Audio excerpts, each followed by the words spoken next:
kita jadi mainan di sini sendiri. Yuk kita langsung aja susul yang lain. Akhirnya mereka berdua pun naik dan menyusul rombongan mereka. Sampailah mereka di puncak bayangan, kemudian mereka semua beristirahat di dalam sebuah gubuk bambu. Dan setelah sekitar 1 jam beristirahat, mereka memutuskan bahwa udah waktunya untuk turun. Karena takutnya nanti mereka turun terlalu sore. Nah, kalau menurut Billy guys, keanehan itu sebenarnya mulai terjadi ketika mereka turun dari puncak. Dan Billy menceritakan keanehannya dari beberapa POV, point of view, perspektif. Yang pertama adalah POV-nya Billy sama Delia. Ketika mereka sampai di puncak bayangan, Billy sama rombongannya tuh mulai foto-foto kan guys. Foto-foto dari segala macam angle, mengabadikan momen, cari postingan Instagram. Tapi ketika semuanya udah pada selesai, Billy sama Delia itu belum selesai foto-foto. Dibilangin sama papanya Billy, Delia, ayo sekarang kita turun. Tapi ketika mereka nih guys, berdua hendak turun, tiba-tiba Billy sama Delia dua-dua mendengar ada suara yang memanggil nama Billy. Tapi suara ini bukanlah suara orang tuanya Billy, melainkan suara seorang perempuan yang mereka tidak kenal. Suara yang memanggil, Billy, Billy.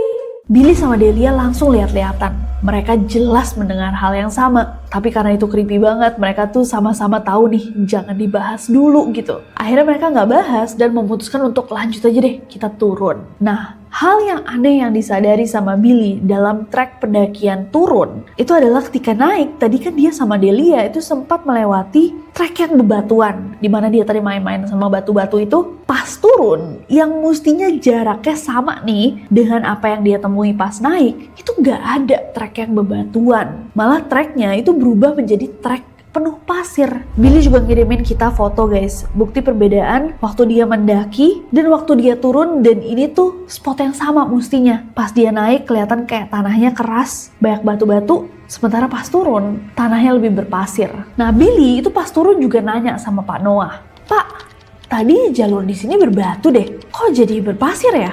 Pak Noah pun menjawab, "Berbatu? Nggak ada jalur yang berbatu." Ternyata malah Pak Noah itu nggak ketemu sama sekali jalur-jalur yang banyak batu-batunya. Padahal jalur yang mereka ambil turun ini sama-sama yang mereka ambil pas naik. Padahal Pak Noah ini selalu in charge guys, selalu bertugas dalam mencari jalur. Akhirnya rombongannya Billy sampai di pos 3. Nah, setelah pos 3 itu, pas mereka turun, rombongan Billy ini mulai terpisah-pisah. Mama sendirian di depan, Papa ngobrol sama Pak Noah, dan Billy bareng Delia. Nah, tapi pas menurunin trek itu, Delia sama Billy itu ngerasa kayak mereka tuh cuma berdua. Padahal mereka kan jatuhnya rombongan tuh berlima ya guys. Tapi pas mereka jalan turun itu, mereka tuh nggak bisa ngelihat